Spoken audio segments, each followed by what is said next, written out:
Hey guys, thanks so much for clicking on this video. My name is Chris. I just got done watching Star Wars: The Rise of Skywalker. This is the concluding chapter to the 9-film arc that has been going on for 42 years now. Beginning a few years after The Last Jedi, we follow Rey, Finn, and Poe on a journey to stop an evil threat that they once thought was gone forever. And that's all pretty much say without giving any spoilers to you guys. This is a spoiler-free review. I definitely want to go ahead and do a spoiler review on this sometime, probably Saturday after the movie comes out. I'll do a live spoiler talk so you guys can interact with me and ask me questions of what you thought of the film. I'll probably do that at 5 p.m. Central Time, so if you want to go ahead and be part of that, make sure you're subscribed and come back around that time this Saturday after the movie comes out. And being that it's a big blockbuster release, you know I like to do giveaways for these big movies I'm excited for, and when I saw these damn red stormtroopers, boy, I had to get me one. Red is my favorite color, and this stormtrooper is bomb-tastic. I decided to pick up a second pair, have it in my geek room,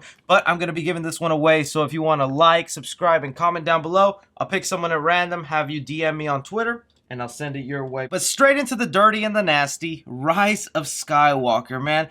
I was never the biggest Star Wars fan. I'll say this countless times every time I talk about Star Wars, just so you know where I'm coming from. I didn't watch my first Star Wars movie until I was 20 years old. I just missed it as a child. I never got a chance to see it, and growing up in our culture, Star Wars is everywhere. It's in every TV show, every other movie, so it was one of those films that I never saw, but I knew everything about because of our pop culture, Darth Vader and the Father and the Force, the Jedi, all this other stuff, that when I finally saw them, I was like, okay, cool, I could see why people like them, but it wasn't until The Force Awakens and The Last Jedi that made me go, bro, these series is pretty fun. I like the adventure, I like the style, I like the complex characters and the sci-fi fantasy world they have built up. And even now with The Mandalorian on Disney Plus, I'm heavily invested into this world that I once could care less about. And with The Rise of Skywalker, I did come out slightly disappointed. And I want to make it very clear. It's a movie I like. It's a movie I think is good and a lot of people will find enjoyment. Heck, some people might be completely satisfied and disagree with the points I have made, and that's completely fine also. What I think the biggest problem with The Rise of Skywalker for me is that it's trying to move the story forward and close it,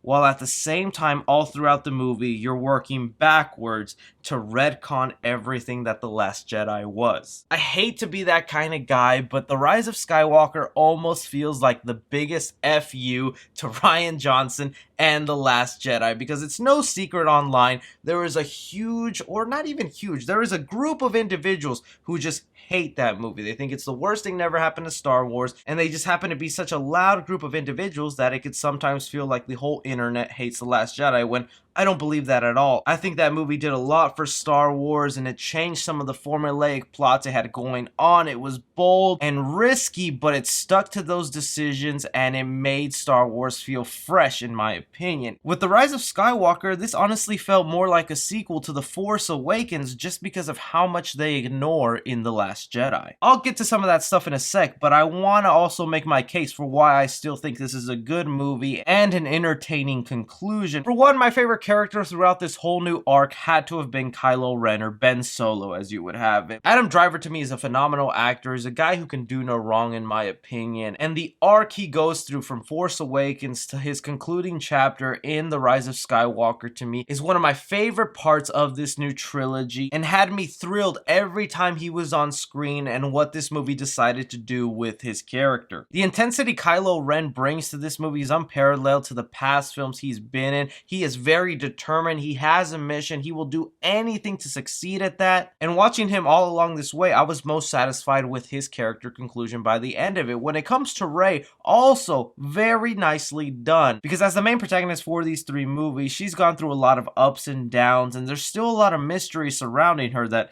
is answered in this movie, but the main thing I absolutely love that they did with her character here is that now for sure this is a girl who's been aware of her Jedi powers for 5 years and has had those 5 years to train non-stop, and we get to see the glory of those powers in action. She does stuff that you wish Luke Skywalker did when we got him in The Last Jedi. In this film, you are completely fulfilled because Rey uses her powers as much as she can, as often as she can, and there are definitely new abilities they throw in there which are questionable and raise some questions of like, they can do this now? That's a new thing they can do? More on that on spoilers, but still, you get to see those force powers in action, and it is just so satisfying to actually see someone do this and something magnificent happen than just a lightsaber come into their hands. Finn and Poe are given this bromance that they've been leading up towards since The Force Awakens. It works out nicely and it's good for humorous moments, but I gotta say, their characters individually, they were kind of sidelined into a concluding chapter for the end of the film. I do just feel like not a lot of attention was given to them, and they were very much sidelined, and whatever conclusions they were attempting to give these characters were very brief and minor, and felt more like stepping stones to something bigger that I don't know if we'll ever get answers to. On the actual pacing of the movie, I think it works out pretty well because this movie is non-stop action. Even from the very beginning, you are straight into an action scene and the movie just keeps moving and moving and moving, and stuff is revealed almost every other minute. I like how this movie didn't wait for the last 5-10 minutes to reveal everything that they've been hinting at. Some of the big important twist information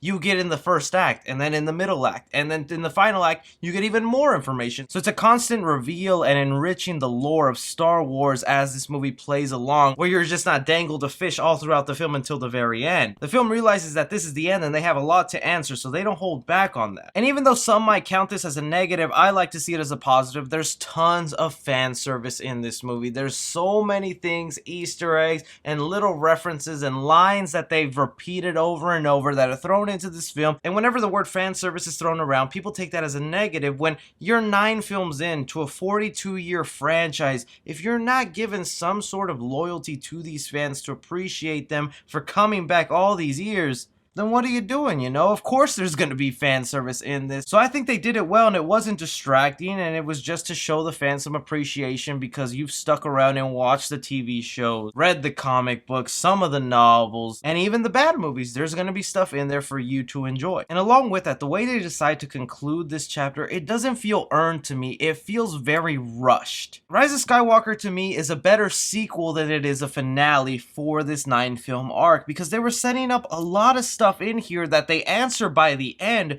but because you had set it up in the middle of your movie and then that is your finale, it doesn't feel earned. It doesn't feel justified. It just feels like, oh, this is happening now, and then this is how we're going to close it. And with that rush and trying to close things off and get everyone in a happy ending, because who knows if we'll ever see these characters again, some of the emotions and characters who perish, or characters who go off, or characters we might not see again, the emotion isn't there and it doesn't feel earned. Just a lot of this movie doesn't feel earned for such the bold risks they're taking. And they have these moments on screen where maybe if it was done right, I am supposed to cry. I'm supposed to feel so much joy and sadness at the same time for what is going on screen, when more it just feels like this was a choice. This is something that happened. And for a conclusion, there's a lot of stuff unanswered. There's just more questions to be like, well, why is this happening? And you didn't answer what happened here. And then this right here. It's kind of one of those films where the more you think about it, the more you can make yourself dislike it. It's a handful of nitpicks that when you pile them all up together, it feels like a mess of a movie when it really wasn't, because the performances were great. The action was well suited. The humor didn't go over the top and was just sprinkled throughout the film. The score, absolutely fantastic. John Williams, you're the man. There's complexity to it. It's thought-provoking. It has me interested in this world. And since I've seen this movie, I have non-stop been thinking about the film. And in the end, that is an impactful way to look at cinema and what it does to you. While I disagree with a lot of the choices made in this film, at the end, I'm satisfied with it. I'm happy with what I saw. And you know what? I'm still going to go see it again opening night on Thursday because I enjoyed it that much. And the ultimate test for me why I believe this is a good movie and just not a great finale is because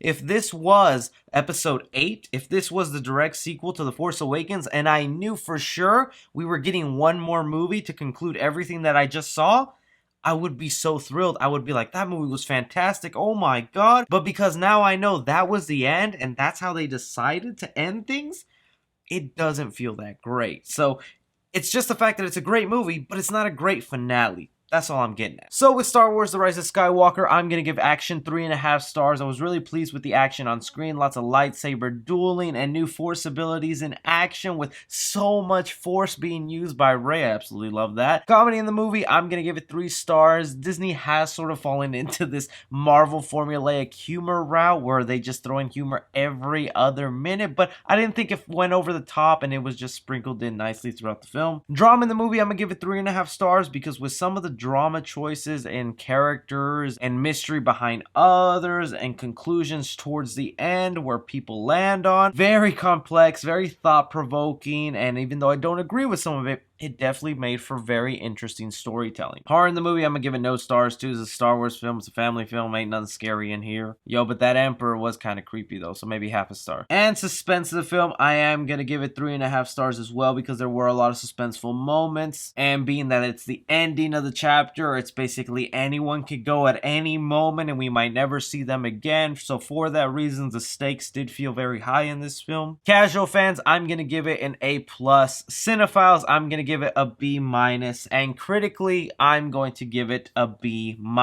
For Star Wars The Rise of Skywalker, I still definitely suggest you watch this in theaters.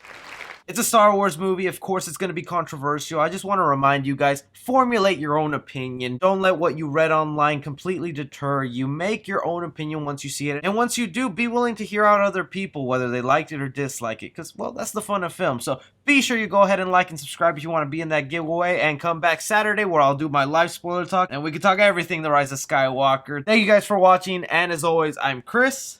Take care.